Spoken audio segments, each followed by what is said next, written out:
Yo guys, what's going on? It's FIFA Flow here, also known as Flow, and welcome to Season 1, Episode 2 of the podcast, guys.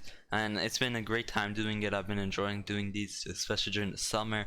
Now school's done, I have time to do it, and yeah, the France versus Portugal game, what an insane game that was. Now, today's podcast, we're going to be going through a bit of stuff, probably about a 15-minute podcast. We're going to be going through a few segments, the France versus Portugal game, as well as we're going to be talking about who I think is going to win the Euros. We're going to be going through, since the group stages are done, we're going to be talking about who I think are going to be winning the Euros and who I think is going to be passing through the knockout stages.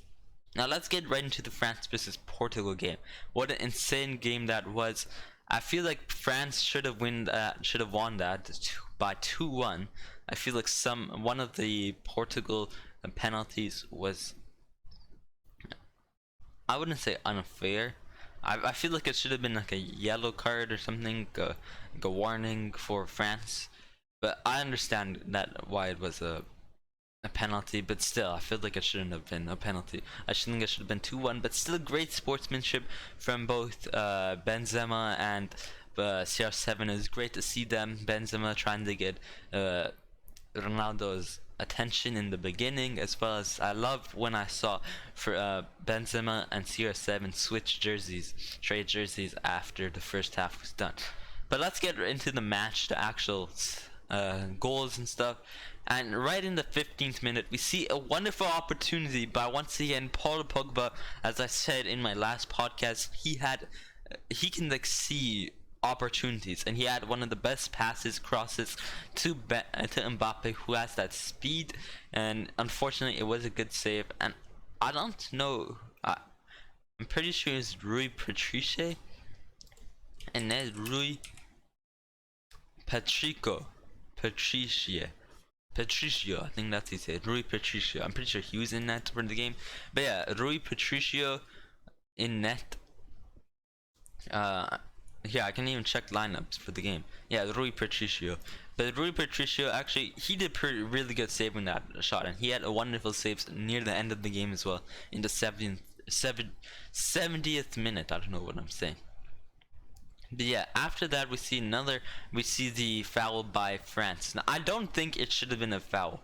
So we see a cross in is a foul shot. We see a Portuguese player, don't know the name, but yeah, we see a Portuguese player running up, and Lloris hits his head because he tries to boot the ball with his hand, hit the ball with his hand out of the box because he's the goalkeeper. And it was unfortunately a foul. I feel like it shouldn't have been. I feel like the Portuguese player should have been more aware of what could have happened. But yeah, unfortunately it was a foul. And 3 of the goals, it's 2-2, 4 goals. 3 of the goals were penalty shot goals. So yeah, we do see that foul there, and of course CR7 getting that goal. And then later on in the game, near the end of the first half, just before the first half ends, we see a foul. It was a pass, a cross in, a perfect cross in, but we see a foul by Portuguese player and pushes Kylian Mbappe, who could have actually not scored the goal, but he got pushed and France got the penalty shot. And of course the one and only Benzema, of course the only 2 people that scored that in that game were the 2 best Real Madrid strikers, Benzema and Cristiano Ronaldo. But yeah, really good sportsmanship by both. And yeah, we see 1-1 end for the first half for France and Portugal. Now right into the beginning of the second half, by a France player, we see a nice cross or pass in to Benzema, and Benzema has the good angle. He gets a good touch on the ball and passes right by Rui Patricio, and it goes right in, making it 2-1 for France. But later on in the game, near I believe the 60th minute, we see Ronaldo and a French defender, and I feel like actually this one shouldn't have been I think this one is actually good. I think I can see it, because Ronaldo tries to cross it in, He tries to cross it in, and it looks like as if the French defender was trying to reach for the ball, but then he goes back. It's like, oh no, it's gonna touch my hand. It's like a foul. It did eventually. It did touch his hand, but I feel like it shouldn't have. I don't know. It looked like, but we did see. I felt like it shouldn't have, but then as soon as I saw him trying to reach for the ball, I knew it was like, oh, he tried to reach for it. It's like he did it on purpose, purposely, and it was a penalty. And Ronaldo, of course, takes the second one, making it 2-2, and not just making it 2-2, but Ronaldo also scores 109 national goals for Portugal, and ties the international men's record with Ali Daei, and I'm pretty sure he's gonna beat it. And good sportsmanship from Ali Daei, congrating Ronaldo. Good words from both. Ronaldo saying thanks to Ali Daei, and just really good. Ronaldo has been an excellent. Ali Daei said he's been great. He deserves it. He's had golden boots. He's won the UCL. He's won the World Cup. He's won the Prem. I'm pretty sure back in his United days. He's won La Liga. He's won Juventus with Juventus in the Serie A, and he just said he deserved it. And of course, great response back from Ronaldo saying thank you. But yeah, that was the 60th minute, second penalty from Portugal, making it 2-2. And near the 7th minute, we have, I don't even know, I think the fans, everybody around the world was like, how the hell did that not become a goal? We see a good goal, a good out of the box shot by Paul Pogba. And he's not just the best defender, he's not just the best midfielder, he's also the best he's not just the best sightseer either, he's the best shooter as well, in United as well. But I feel like, yeah, he did score it out of the box, and that should have been a goal, honestly. It hit the bar, and then we see another French player, and somehow Rui Patricio saves it. So two rebounds. So we have Pogba hits the bar, and it rebounds to France, and saved by Rui Patricio. And I'm surprised that didn't go in. But yeah, I think that was the last major event of the game, making it ending at 2-2, and putting France at 5 points, I believe. 5 points in the Euros. Now, that was France versus Portugal game. Let's talk about the round of 16, the knockout stages. Let's talk about the knockout stages and who I think is going to win the Euros, Euro 2020. Now, let's go through. We have Italy, we have Belgium versus Portugal, Italy versus Austria, France versus Switzerland, Croatia versus Spain, Sweden versus Ukraine, England versus Germany, Netherlands versus Czech Republic, and Wales versus Denmark. And talking about Germany, if Germany had lost to Hungary, that would have been really terrible for Germany.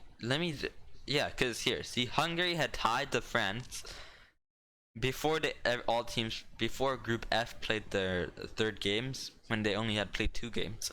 We had France at 4 points, Germany at 3, Portugal at 3, and Hungary at 1. So Portugal and France tying it put Portugal at 4, from 3 to 4, and France from 4 to 5. And Germany and Hungary also tied at 2-2. But if Germany had lost, Germany had been at 3 points, and Hungary is at 1. And then they tied, which made it 2 and 4, it's +1 for a tie. But if Germany lost, Germany would have been at 3, and Hungary at 4 points, which would have knocked out Germany in the group stage. And that would have been really disgusting. Not disgusting, really bad looking, really humiliating for Germany, losing to Hungary. But yeah, I think great respect to Hungary, putting all the effort they could, and especially with the tie in the 20th minute they did have, or not in the 20th minute, in the third game, making it 2-2. They had that tie, as well as the tie against France at a 1-1. But yeah, let's talk about who I think is gonna win. So yeah, as I said, in the round of 16 we have Belgium versus Portugal, Italy versus Austria, France versus Switzerland, Croatia versus Spain, Sweden, Ukraine, England, Germany, Netherlands, Czech, and Wales and Denmark. Now Belgium and Portugal, I feel like it's gonna be Belgium winning that. Respect to Portugal, we have Bruno Fernandes and Cristiano Ronaldo, Renato Sanchez, and stuff, players like those. But I feel like they weren't playing really good as a team. I just feel like Belgium is gonna win. We have Lukaku, Eden Hazard, and his brother Thorgan Hazard, Thibaut Courtois, Kevin De Bruyne. Great team, strong team, and I just feel like it's gonna be Belgium in that one. Italy versus Austria. We have Italy. Now, so far out of the games we've seen, it looks like Italy is going on to win the Euro 2020. Yes, so Italy and Austria. It looks like Italy. France and Switzerland. France, of course. Croatia and Spain. We have Spain. Sweden, Ukraine. That's gonna go Ukraine. England and Germany. Or Germany. Netherlands and Czech. Netherlands. And then Wales and Denmark. It's gonna be Denmark, of course. Now I predicted this before, but if we already see that we had the Denmark versus Wales game ending 4-0 for Wales, which was not 4-0 for Wales, 4-0 for Denmark, which is really surprising. And yeah, I don't know, maybe Denmark might win. Maybe they might go to the semis even, but I knocked out Denmark at the quarterfinals, but maybe they could have a chance to go to the semis. But yeah, we have the Wales versus Denmark game, and I'm pretty sure we had the Italy versus Austria game. Italy versus Austria ending 2-1 for Italy, close by Austria. But yeah, 2-1 for Italy. And I predicted, but what I'm saying is I predicted these before as well. What I'm who I think is gonna win and stuff. I predicted this before. So yeah, we have Belgium, Italy, France, Spain, Ukraine, Germany, Netherlands, and Denmark going to the quarterfinals. Between Belgium and Italy, I think it's gonna be Italy. France and Spain, it's gonna be France. Netherlands and Denmark. Let's see how Netherlands do against Czech later this week. But I feel like it's gonna be Netherlands still. But I don't know, Denmark has a chance after we saw that 4-0 today against Wales. They might have a chance to go to the semis. I don't think they'll win, maybe even the finals. I think they might have a great chance to go to the semis now that we've seen that 4-0 game today against Wales. But yeah, Netherlands versus Denmark. It's gonna be Netherlands for now. Because I made this before, and then we have Ukraine versus Germany. It's gonna be Germany for me. So we go to the semifinals. It's gonna be Italy versus France. I think it's gonna be Italy. Germany versus Netherlands. It's gonna be Germany for me.